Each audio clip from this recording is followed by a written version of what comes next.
December 22 to January 19. Capricorn, hulaan natin kaplaran mo ngayon taon. Mensahe para sa yung January to June. January, February, March, April, May, at June.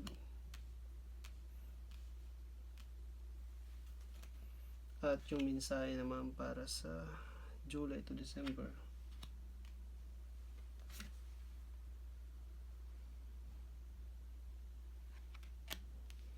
July, August, September, October, November, at December.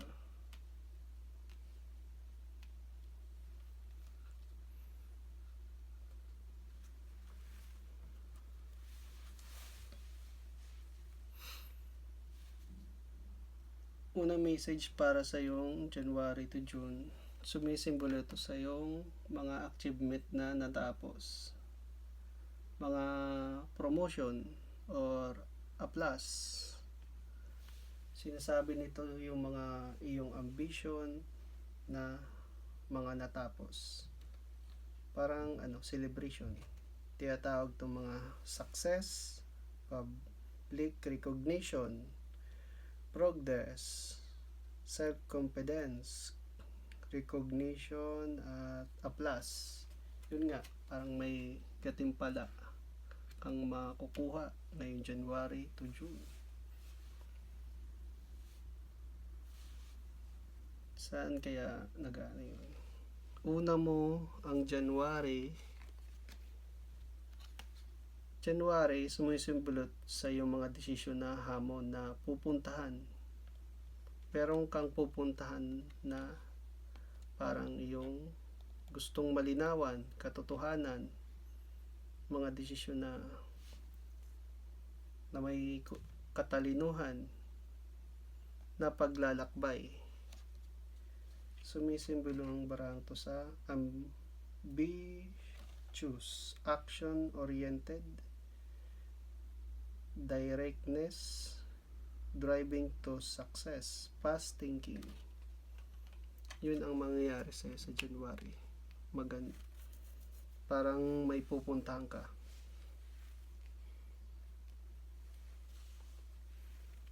Then pagdating mo ng February, sumisimbolo ito sa iyong material na bagay, trabaho, kalusugan, mga communication na wala kang alam na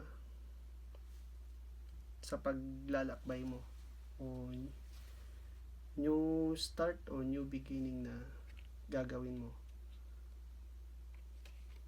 Tinatawag tong manifestation, financial opportunity, skill development, practicality. At pagdating mo naman sa March, sumisimbolo ito sa iyong past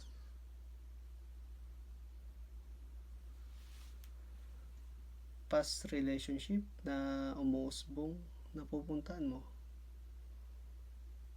Parang simbolo ito ng pag-ibig, pamumulaklak sa pamilya, paglalago. Sinisimbolo ito yung emotion mo. Sinasabi ng bara yung revisiting the past, childhood memories, innocence, joy, balance. Yun nga, parang gusto mong anuhin yung nakaraan. May inaano ka ditong nakaraan, balikan. Yun ata yung ginawa mo ngayong January na babalikan mo sa March, yung paglalakbay about sa yung mga desisyon.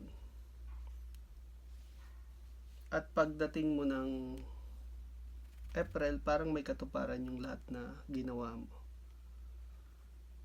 Yung galing January to March, magkakaroon ka ng kagandahan. Sumisimbolo ito sa enlightenment, kalinawan, lucky, good karma, positive, fun, warm, success, vitality, joy, and successful. Yun nga, ang ganda na mangyayari sa February mo.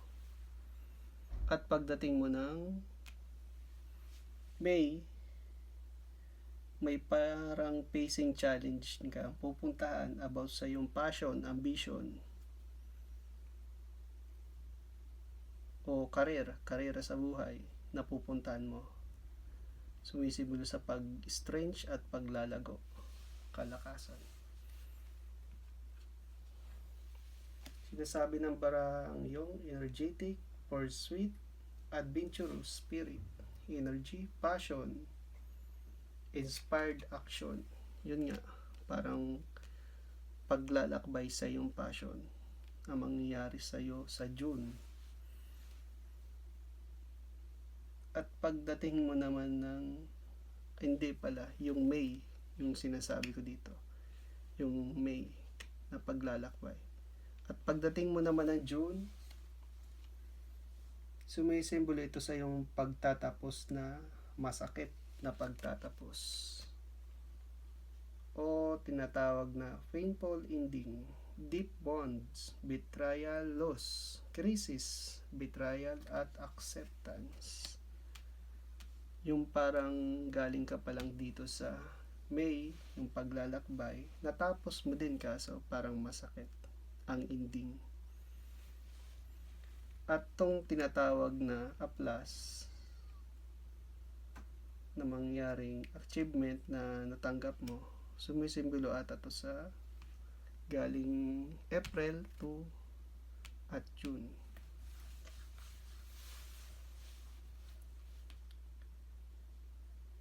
At doon naman sa July to December, tignan natin mensahe.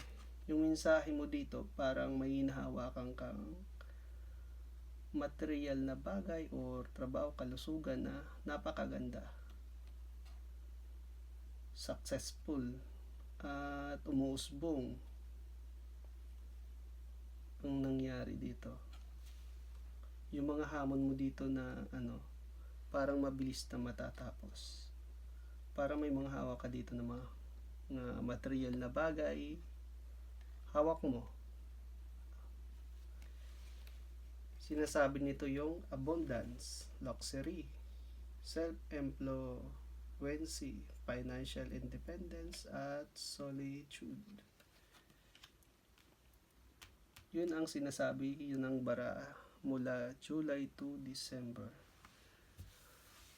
Ang July mo naman, magkakaroon ka dito ng parang pag-manipulate sa'yo, pag-control about sa yung mga iniisip, decision na isipin mong tama bago ka magdesisyon. Huwag kang sa galit, inis. Kailangan pag-isipan lahat ng gagawin mo dito sa July. Ito ang tinatawag na shadow self, attachment, addiction, restriction, at pacing challenge. At pagdating mo ng August, magkakaroon ka ng mausbong na pagsisimula about sa iyong passion, karera. Magandang pagsisimula na tinatawag nito. Ito ang tinatawag na inspiration, new opportunities, growth, paglalago ng mga passion, potential, courage. Maganda mangyayari sa iyo sa August. At pagdating mo ng September, lahat ng mga iniisip mo parang makukuha mo. Malapit mo nang makukuha. Pag sumisimbolo ito sa iyong mga lahat ng emotion. Sinisimbolo yung kayamanan sa mga mga tao, sumisimbolo, kalusugan, tinatawag tong mga choices, opportunities, choices, lack of focus, nawawalan ng focus, illusion, choices, at dissatisfaction. Magkakaroon ka ng pagpipili dito mga choices about sa iyong illusion. Mga illusion lang magkakaroon ka na parang gusto mong gawin sa September. Marami. At pagdating mo naman ng November, para magkakaroon ka dito ng kapahingan. Tinatawag tong patience, paghihinto, surrender, letting go, new perspective, spiritual insight. Parang ano to tinatawag kasi itong the hangman. May parang nangyari dito na kailangan mong huminto, itigil ang dapat mong itigil. Yung kagaya dito sa iniisip mo sa September, yung mga illusion na iniisip mo, parang kailangan mong itigil sa October. Tapos, kailangan mo i-letting go, nangyari. At pagdating mo ng November, lahat ng decision mo ay dapat mong pag-isipan. Decision na dapat mong pag-isipan. At maging mabusisi tayo sa pag-iisip natin. Tinatawag tong unbiased judgment, clear boundaries, direct communication, at independent. At pagdisimbo ng December, sumisimbolo ito sa iyong pag-ibig. Tinatawag tong the lover. Sinasabi nito yung love, harmony, relationship, value, alignment, at choices, partnership. Yun ang sinasabi sa iyo ng bara.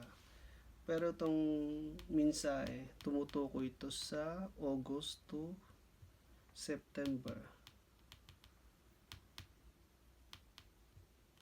Yung mga hawak mo, maraming